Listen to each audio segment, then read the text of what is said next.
For some reason, the only non-Calvinist that is considered sacrosanct among Calvinists is C.S. Lewis. And I look back, and when I wrote this chapter in the book, I went back through my notes for the previous 12 months, all my PowerPoints. I quoted him 11 times.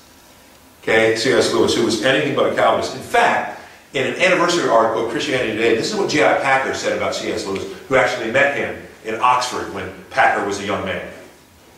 He says, the infatuation with Lewis is indeed fascinating. He did not attend an evangelical place of worship, nor fraternize with evangelical organizations.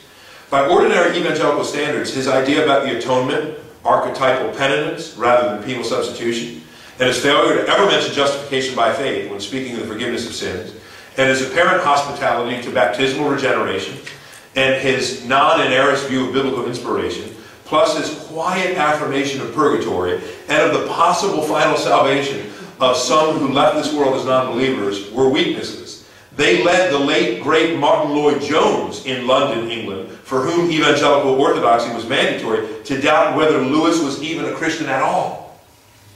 And in this article, Packer sort of spins out, why is Lewis like this untouchable guy?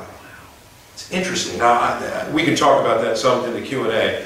Okay, that's C.S. Lewis, so you'll know when I quote him, right? I hope you've heard me say before, when Lewis is hot, he's on fire. Yeah.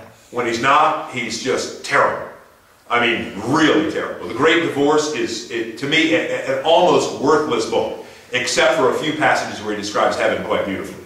But the fact that the bus kind of goes into purgatory, and read that and you're like, yellow, what was that? And he runs into George MacDonald, who was a Universalist, who preceded Lewis, who is a character in the book. For some reason, I mean, it's almost austere. I've heard many Calvinists say, well, C.S. Lewis once said. I'm like, dude, really? You'll quote C.S. Lewis, but Bill Hybels is going to freak you out.